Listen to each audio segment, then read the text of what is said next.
Hello guys, ഇപ്പോൾ ഈ നേരത്ത് രാത്രിയാണ് വീഡിയോ എടുക്കുന്നത്. ഒന്നും കൊണ്ടായിട്ടില്ല.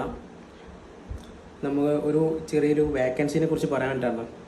പേഡ് പ്രൊമോഷനൊന്നുമല്ല, ഞാൻ വർക്ക് ചെയ്ത പഴയൊരു കമ്പനിക്ക് തന്നെയാണ്. കാരണം തിരൂരിലെ പതിറ്റാണ്ടുകളുടെ പാരമ്പര്യമായിട്ടുള്ളൊരു കമ്പനിയാണ് സിമ്പിൾസ് അഡ്വർടൈസിംഗ് എന്ന് പറയും. ഫ്ലെക്സ് പരമായിട്ടും ഹോർഡിങ്സും വലിയ വലിയ ബോർഡ് പരമായിട്ടുള്ള എല്ലാ വർക്കുകളും കൊല്ലങ്ങളായിട്ട് ചെയ്തുകൊണ്ടിരിക്കുന്ന ഒരു കമ്പനിയാണ്. അപ്പോൾ അവിടേക്ക് നമുക്ക് ഇപ്പോൾ കറക്റ്റായിട്ട് വന്നിട്ടുള്ള വേക്കൻസി ഗ്രാഫിക് ഡിസൈനർ വേക്കൻസി വന്നിട്ടുണ്ട്. അതുപോലെ തന്നെ വർക്ക്ഷോപ്പ് ഹെൽപ്പർ വന്നിട്ടുണ്ട്. പിന്നെ അതേപോലെ തന്നെ വിനൈൽ പേസ്റ്റിംഗ്, അതായത് നമ്മൾ സ്റ്റിക്കറുകളോ കാര്യങ്ങളൊക്കെ ഒട്ടിക്കുന്ന ആൾക്കാർക്കുള്ള വേക്കൻസി വന്നിട്ടുണ്ട്. അങ്ങനെ ഇപ്പോൾ ഒരു 4 തരം വേക്കൻസി വന്നിട്ടുണ്ട്. ഞാൻ അതിൻ്റെ ഡീറ്റെയിൽസ് ഞാനിപ്പോൾ തന്നെ കൊടുത്തേക്കാം, ഈ വീഡിയോൻ്റെ കൂടെ കൊടുത്തേക്കാം. മാക്സിമം പറ്റുന്നവർ കോൺടാക്ട് ചെയ്യാം. മലപ്പുറം തിരൂരിലാണ് വേക്കൻസി ഉള്ളത്. ഓക്കെ, എന്തായാലും കോൺടാക്ട് ചെയ്തിട്ട് എന്നൊക്കെ നമ്മളെ വീഡിയോ കാണുന്ന ആൾക്കാർ നമ്മുടെ ചാനൽ സബ്സ്ക്രൈബ് ചെയ്യാൻ മറക്കരുത്. ഫേസ്ബുക്കിലാണെങ്കിലും ഇൻസ്റ്റയിലാണെങ്കിലും ഒക്കെ നമ്മൾ വീഡിയോ അപ്ലോഡ് ചെയ്യുന്നുണ്ട്. മാക്സിമം നമ്മൾ സപ്പോർട്ട് ചെയ്യുക, നമ്മുടെ ചാനൽ സബ്സ്ക്രൈബ് ചെയ്യുക. Okay, good night.